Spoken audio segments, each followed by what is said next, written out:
Yo, yo, you're now tuned in. He's High thoughts. casting couch. Hey yo, it's Flex. I'm here with High Thoughts TV, and I'm about to do Perso Sweet. I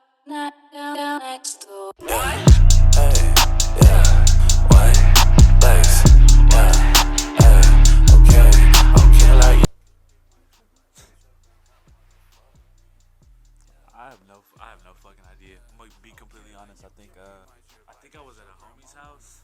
He had like a nanny or some shit, and she was like, y'all here making music, and I was like, yeah. And she was like, what you gonna call yourself? And I was like, oh, Flex. And she was like, oh yeah, and I was like, yeah. And it just kind of stuck. I mean, for a long ass time, it was like shoes, like reselling shoes and shit.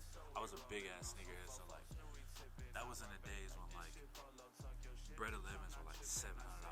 Like it was hard to get them. That's a hard ass question.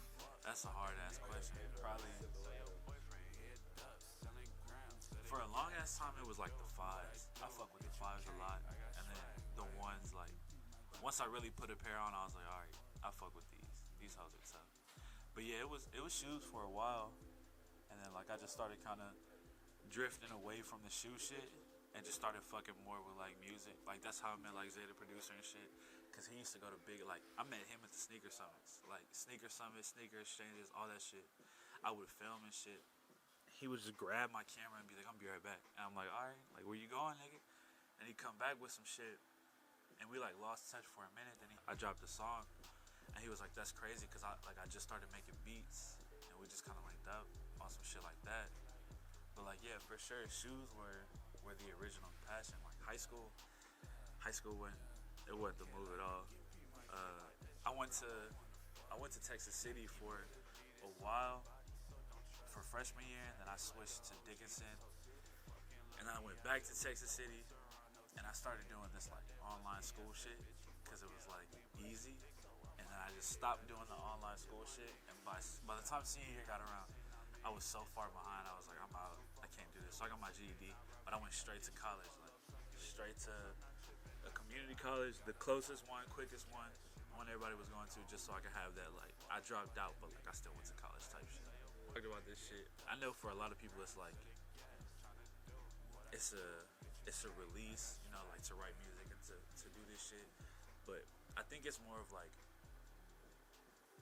I was just really good at it, and there was a lot of people that were like also decent at it or good at it that I was real cool with, and like the more I was coming up with them, like we just kept getting a lot of attention, and I just love like I like I liked when people were like, oh, I'm really proud of you, like you really doing some shit you love and you're chasing it. My mom was always like, yeah, like you're chasing your dream, like you're doing shit I couldn't do, and so like from there, like I was like, fuck, I'm good at it. Why not keep doing this shit? Like it's not as hard as it's not hard for me as hard as it would be for other people type shit. So I was like, if I'm good at this, I was like, alright, I'm gonna stick with this shit forever. I did my first show at Warehouse Live, or the White Swan on 4th of July, like 2016, I think. And it was a good amount of people there, but they were my people. So like it wasn't a concert, it was just like me performing in front of a party, all my friends and shit. And I had told my homie who was my manager at the time, I was like, yo, like I want to do more shows. So he found me an open mic, which was Houston. And so I did Houston's open mic, and that was at Warehouse Live. And at that time, I was like, bro, like I made it. Like I'm at Warehouse Live. Like I just saw Vince Staples here 2 weeks ago, and I'm here. And I did my shit, and it was okay. People fuck with it. It was like the second, third time I had ever performed. I was like, all right, cool. And then I saw Noe, and Noe went on stage, and Noe like stage dived, and he like crowd surfed. And I was like, bro, who the fuck is this white boy? Like, this nigga think he the shit. And he got off stage, and he was like, hello. Like, started talking to me and shit. And I tried so hard to be pissed at him. But the more he kept talking, like, the more I was like, damn, this nigga's cool as hell. And then I saw Kano go up on stage, and Kano did like, On Go. And I was like, bro, this nigga's the truth. Then I saw Shine go up. I saw Lunatic go up. Tisa and them were there. Young Josh and Don and them were there. And I was like, bro, this shit is crazy. Like, these niggas are talented. So the more the more I started doing these open mics, these shows with Houston, like the more I started to just kind of click with these people, and obviously some of them like more than the others, but you know, just started to like become more involved, and like I saw that if you really wanted to, I guess, be somebody or make it or like be an established artist, it's more about the connections. Like it's more who you know than what you know type shit. And so like linking with these people put me in like a different place than I was before, just off of like the genuine love type shit. It was one of my homies who was my manager at the time. He's still super close friends, super cool people.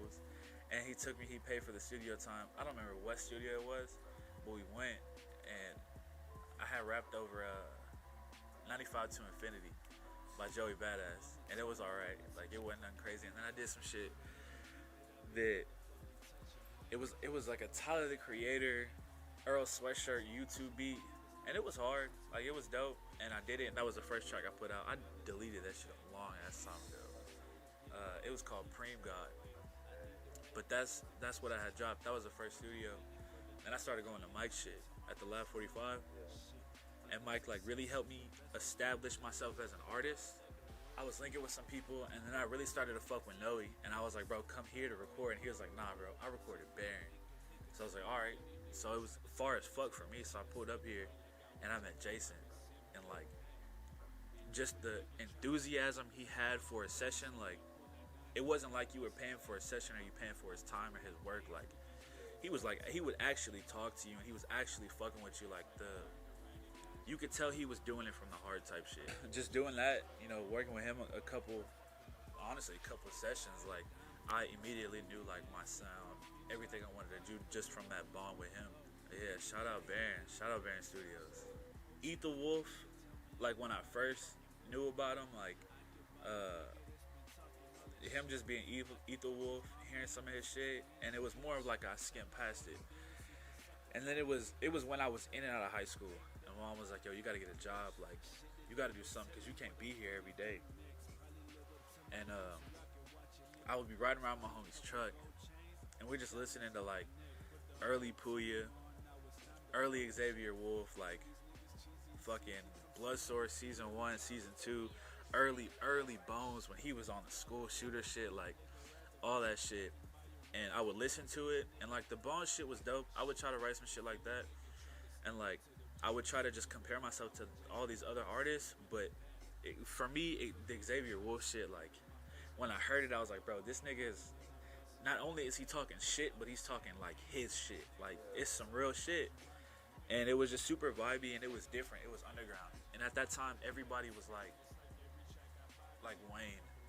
Wayne and Drake and Nicki, and just like all the Young Money shit was popping. And it was dope, but it was when the radio really started to like play shit over and over and over again. And I was like, nah, bro. So I would just listen to these songs and just ride around with my homie, and other people would hear it, and I'm like, oh, this is Xavier Wulf, like, let me put you on type shit. So yeah, for sure played a really, really, really big part. And then I think I was at my homie's house, and we were watching Silent Hill, and I was just chilling. I wasn't even paying attention to the movie, and all of a sudden I heard the melody to Thunderman, and I looked up and I was like, what the fuck? And like I realized he sampled this shit. So the more I'm watching, the more I'm hearing like Calamity. He sampled that shit too from there. And then I hear like Cell Booming, Maxo. They pulled that shit straight from like Silent Hill, and I was like, damn, this shit is crazy. Like, it's just weird that I wasn't thinking about it and I heard it. And at that time, like I was kind of in and out. Like, did I want to do music, or did I want to do shoes, or like I wanted to go to college for like to be a business major, to own some shit, to invest in some shit. And I was super just stuck. And then I went to Guitar Center, and we were looking at speakers and shit. I kid you not, bro. There was this little ass girl. She got on the piano and she started playing this shit out of nowhere. And I was like, bro, like if this is not the universe talking to me, I don't know what the fuck is. Bro, it's fire because there was a promoter, and no disrespect to him, but there was a promoter. He was one of the first ones who got Wolf here, and it was when Lesser Degree opened for him, maybe some other hardcore bands, and I really, really wanted to be on the show. And I told you, I was like, bro, I will pay whatever you want. I will sell whatever tickets you want. Like, I don't care. Just, this will make my career. And he was like, nah, bro. And he didn't give me. And then New Houston Music Outlet put me on there. They put me on the tickets, they put me on the website, and it just felt really good. But like I never got to meet Wolf. Intelligent Grind got him down here, and I got to open for his shit. And I met all the openers. I still didn't get to meet Wolf, but that was like, aside from the Comethazine show, that was the biggest show that I had ever done. Like, Warehouse Live was officially sold out. The show was crazy as hell. Everybody, it was when Geeked Up, I had just dropped it, and everybody knew the words to it because it was so easy. And like, I was just hoping dude would come out.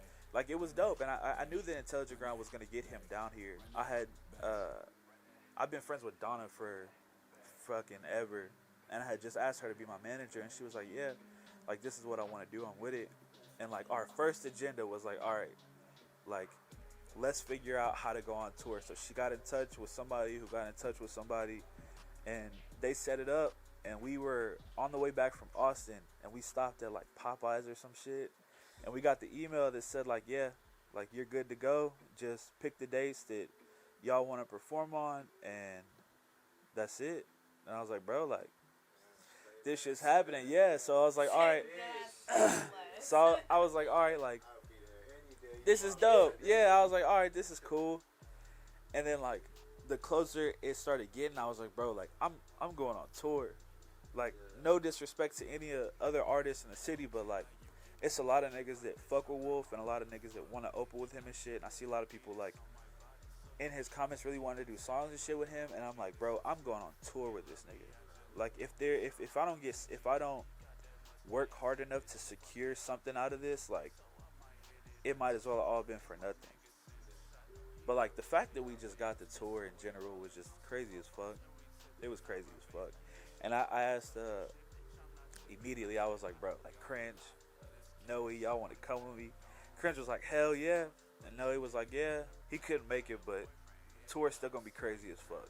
Tour's about to be ridiculous. Honestly, the stress, bro. I'm ready to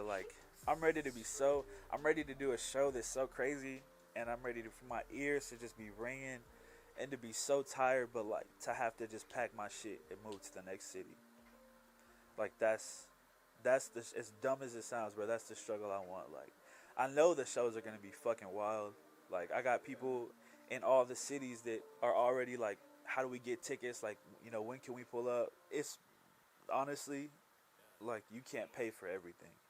Like, I mean, pay for as much as you can because it's going to get your foot in the door. But at the end of the day, like, you're the one who has to walk through the door. And like, making as many connections as possible. Like, it's just a lot of people that hit me up. And I know a lot of other artists get this shit too. But like, yo, how did you get this? Or who did you talk to do this? Or how did you do this? Like, how did you get this show? And I'm like, bro, I pulled up to every single one of the other promoter shows. And I talked to them each time to a point where they knew who I was by name. And then they knew I made music. And they knew me by Flex. And then it was like, all right, we want to put you on this show. Like, we think your shit's good enough. We'll test you. You just got to try to connect and be as genuine as possible. Because, like, at the end of the day, nobody wants to associate with somebody they have no idea who they are. Like, from before, there was a lot of snakes in the grass. And it was just a lot of shit happening everywhere. But then, like, honestly, once Travis dropped Astroworld, I don't know what happened. Some type of chemical just leaked out into the city, but like, one by one, all these artists that you got to see, you know, slowly trying to make their way, all these artists you got to see struggle and grind and cry and bleed and sweat, like, they're somebody now. Like, Tisa was working his ass off. He was doing videos. Bro was doing music. Like, he was everywhere, and now he's somebody. Like, Don was working his ass off. I'm sure he was. Noe putting in work. Cringe putting in work. Lunatic. Everybody who's just really making a way for themselves. Like, there's a place for them now. Like, just Danny Bands, fucking so many people. People I can't even, it's just so many people now. And like, I know, exactly. And I know a lot of people see that as like, oh, like, they're going to oversaturate the game. And I thought about that shit for a while, but like, people got to realize, like, when X and Ski and Wi-Fi and Rob Banks and all of them were blowing up, they were taking the spot ahead of them. And like, their underground time has passed. Like, Tyler the Creator's on the radio. I heard so many underground artists on the radio, and like now it's our time to take those spots. And there's room at the top for everybody. Shit, another tour. I set a whole goal list. I want to do Colors Berlin. I want to do just. I'd love to be on Kenny Beats The Cave. Yeah, I just so much. I want to do some crazy features, but most definitely I want to drop this album. I'm ready to get out of this distribution shit with Repost Network and just fucking drop a crazy ass album with crazy ass production, and just it was alright. I didn't. The thing with that, it was like when I dropped it prior, it had been a year since I dropped it, anything at all. And I did some shows, and like the music that was out was dope, but it was kind of like I was missing. My public appearance, music wise, was just MIA, and I needed to get something out. So it was more of a rushed project that was like pile full of some songs that I just have on the, like, yeah, we just grabbed these from the vault, and they were decent enough, so let's drop them. And some of it was like rush mixing and rush artwork and all kind of shit, but I felt like it wasn't the best project, it wasn't the worst project. It was a very smooth 7 out of 10, which I'm comfortable with only because I know the album is a full 11 out of 10 as it is right now. So if you want to get some merch, get that shit pre-order. I'm going to always be able to do some pre-orders. And just follow me on all the social medias and just keep up, bro. Make sure you follow everybody I associate with. It's a lot of people that I put on my story every now and then, and I'll just say follow these people, and it's because they're people that I personally believe in, and I think that everybody else should believe in too. Follow me on fucking SoundCloud, Spotify, iTunes, Twitter, Instagram. Website is on the way, The Real FLEXGOD.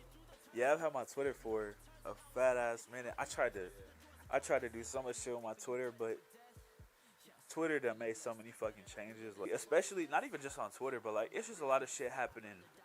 And yeah, with the social medias in general, like I'm just seeing more of the IGTV shit on Instagram, and I had to talk with some people about that shit that I didn't even see, that I was dumb to, that like social media is really changing and the game is really changing. And somebody had told me, I don't know if they were salty over this shit or not, but somebody had told me that Toby from the SWAT has really set the formula for Instagram and IGTV and just how that shit is, because like he's reached so many people from that shit, and like that's the only platform I ever see him on.